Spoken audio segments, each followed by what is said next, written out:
In a previous lesson, I introduced electron configurations using an analogy where electrons go to a park to jog.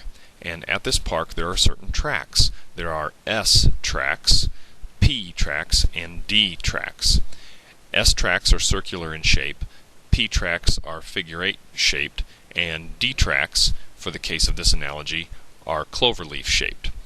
Some tracks are easier than others, and the rules of the park are that the easiest tracks fill up first, that only 2 electrons can fit on any one track, and that if 2 electrons are on a single track, they have to be running opposite ways. They can't run together.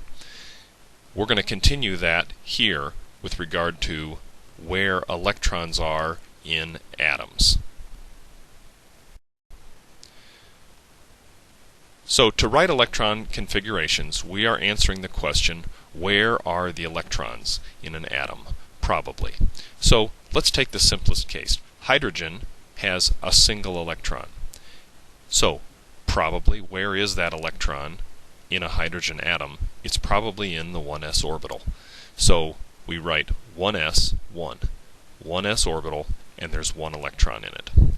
Helium is the next simplest atom, and it has 2 electrons, and both of those electrons can fit on the 1s orbital.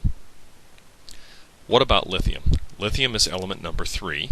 It's right there on the periodic table, which means it has 3 electrons, and we need to tell where those are in the atom. Well, the first 2 are in the 1s orbital, and then the third one is in the 2s orbital. The 1s orbital always fills up first because it's the lowest energy. How about nitrogen? We'll skip ahead to a few elements. Nitrogen is element number 7. So where are the 7 electrons in a nitrogen atom? Well, the first 2 are in the 1s orbital. The next 2 are in the 2s orbital. And then come 3 2p orbitals, which could hold up to 6. But we don't need 6, we only need 3 to get us up to the total number of electrons of 7. How about aluminum? Aluminum is number 13. The first 2 electrons are in the 1s orbital. The next 2 electrons are in the 2s orbital. Then the 2p orbitals, there are 3 of them, are completely filled. So they have a total of 6 electrons. That brings us up to 10.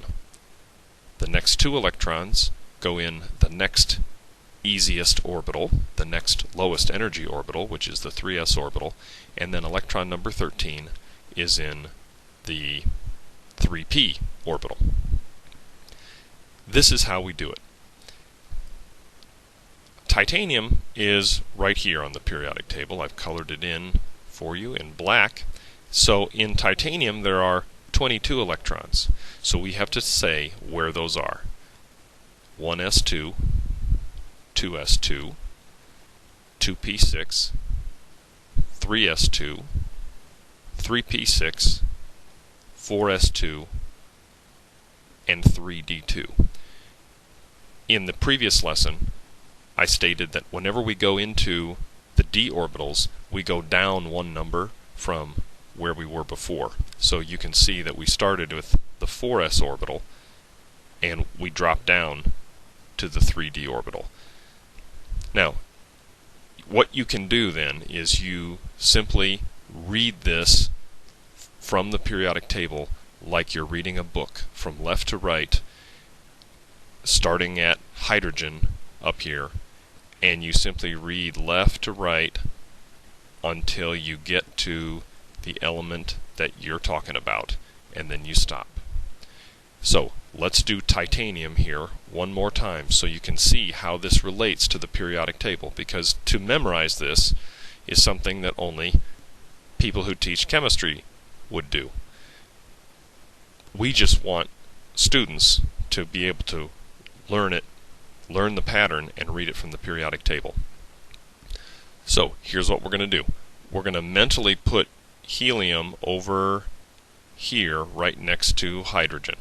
So here we go. We're in row 1. So we go 1s2, 2s2. Then we scoot over here to the next element. 2, we're in row 2. This is the p block. 1, 2, 3, 4, 5, 6. Then we go to the next row. 3s, 1, 2. We're going to scoot over now to the p block. This is row 3, the p block. 1, 2, 3, 4, 5, 6. Then we go to 4s2 and 3d2. That was the electron configuration of titanium. How about arsenic? Arsenic's way over here. It's element number 33. So there are 33 electrons that we need to state where they are. So we're going to read this like a book from the periodic table. We're going to go 1s2,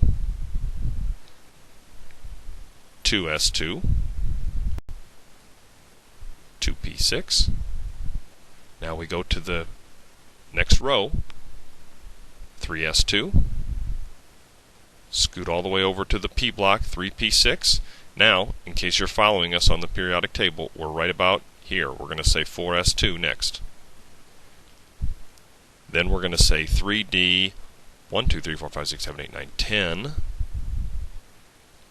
And just like when you go into the D block, you go down one number. When you come out of the D block, you go back to the number that you had before. So we say 4p3. And we stop at 3 because arsenic goes 1, 2, 3. Let's do one more. How about xenon? It's this one right here.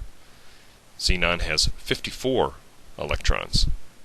1s2, 2s2, 2p6, 3s2, 3p6, 4s2. Let's go across the D block now, 3d10. So, in case you're following on the periodic table, we have stopped right there where my laser pointer is. That's 3d10. Now we're going to keep going with 4p6. Now we go to the beginning of the next period, is what that's called, the next row. We haven't talked about that term yet, but we will. 5s2. Now again, we're going into the D block, so you go down one number from 5 to 4. So 4d10 is this bit right here. We've stopped right here, and we're going to finish this off by saying 5p6. That's what we're doing with electron configurations. We're stating where the electrons are in an atom. These are the sections of the periodic table that you need to know. The S block is on the left there, and actually helium, which is in the upper right, is actually part of the S block too, but we write it over here because it's also a noble gas. The D block, where you go down one number when you go into the D block, there's the P block, and then the F block, which we don't talk much about, but it turns out that when you go into the F block, you actually go down two numbers. That might be a topic for another lesson.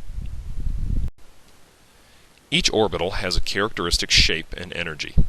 The s orbitals are spherical, p orbitals are dumbbell-shaped, or kind of a three-dimensional figure 8, and d orbitals, they come in groups of 5. 4 of them are the cloverleaf shape that I introduced in the electron jogging tracks analogy, and one of them is this real funky shape. It's like a pacifier that you'd buy if you had twins and didn't want to buy two pacifiers. You just put one pacifier in there and then you stick both twins on there.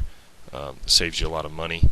Of course, your kids could turn out cross-eyed, but you know, we'll deal with that when it happens. Anyway, each orbital has a characteristic shape and energy. The f orbitals are not shown on this slide, but they are shown on this slide.